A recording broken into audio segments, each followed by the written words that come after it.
بسم اللہ الرحمن الرحیم۔ میرے محترم سامعین و ناظرین، آج جو میں آپ کی خدمت میں گفتگو پیش کرنے جا رہا ہوں وہ عید کے متعلق ہے کہ عید کا دن یہ بھی اللہ کے ہاں کتنی فضیلت رکھتا ہے اور کتنی مقبولیت رکھتا ہے۔ اسی سلسلے میں حضور پاک صلی اللہ تعالیٰ علیہ وآلہ وسلم کا ایک فرمان مبارک حضرت انس رضی اللہ تعالیٰ عنہ نے روایت کیا ہے کہ آپ صلی اللہ علیہ وآلہ وسلم نے فرمایا، جب عید کا دن ہوتا ہے تو اللہ تعالیٰ فرشتوں سے فرماتا ہے کہ میرے بندوں نے میرا قرض ادا کیا۔ پھر میرے بندے دعا کے لیے نکلتے ہیں۔ اللہ فرماتے ہیں، مجھے اپنی عزت و جلال اور کرم و شان و بلند کی قسم، میں ضرور ان کی عرض قبول کروں گا۔ پھر اللہ تعالیٰ فرماتے ہیں اپنے بندوں سے، پس جاؤ، میں نے تم کو بخش دیا اور تمہاری برائیوں کو بھلائیوں سے بدل دیا۔ پس وہ بخشے بخشائے واپس آتے ہیں۔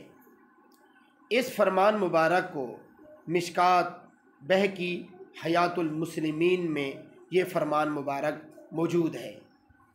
میرے محترم سامعین و ناظرین، عید جو ہے یہ ہمارے لیے اللہ کی طرف سے ایک انعام ہوتا ہے، جو ہم پورا مہینہ اللہ کے حکم رمضان المبارک کے روزے رکھتے ہیں اور پورا کرتے ہیں، پھر اللہ تعالی ہمیں اس کا انعام عطا فرماتے ہیں اور اللہ جل شانہ ہمیں خوشی عطا فرماتے ہیں۔ تو عید کے دن کو ہم قیمتی بنائیں گے۔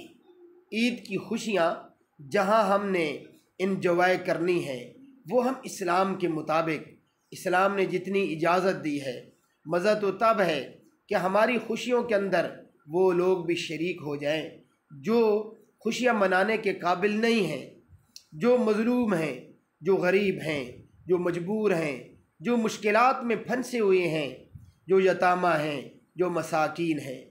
ہمارے ہاتھ ان کے سروں تک پہنچیں، ہم انہیں سہارا دیں اور ہم انہیں اپنی خوشیوں کے اندر شامل کریں، خوشیوں کے اندر شریک کریں۔ کتنے ایسے لوگ ہیں جن کے باپ نہیں ہیں، کتنے ایسے بچے ہیں جو عید والے دن ماؤں کی طرف دیکھ رہے ہوتے ہیں، کاش کہ ہماری ماں بھی ہوتی اور ہمارے سروں کے اوپر آج وہ بھی ہاتھ رکھتی اور ہمارے رخسار کو چومتی۔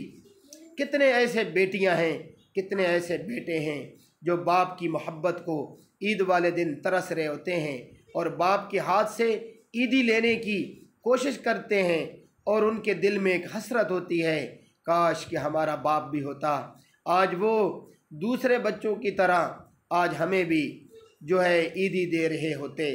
لیکن میرے محترم سامعین و ناظرین، ہم ایسے دکھیاروں کے سہارا بن جائیں اور اپنی خوشیوں کو ان ایسے لوگوں کے ساتھ شیئر کریں اور ایسے لوگوں کو اپنی خوشیوں کے اندر شامل کریں، تو پھر انشاءاللہ تعالی یہ عید کا دن بھی ہمارے لیے عبادت بن جائے گا اور ہماری مرادیں بھی عید والے دن اللہ تعالیٰ پوری فرمائیں گے اور اللہ تعالیٰ ہماری مشکلات بھی حل فرمائیں گے اور اللہ ہمیں بھی خوشیاں عطا فرمائیں گے۔ اللہ مجھے آپ کو عمل کرنے کی توفیق عطا فرمائے۔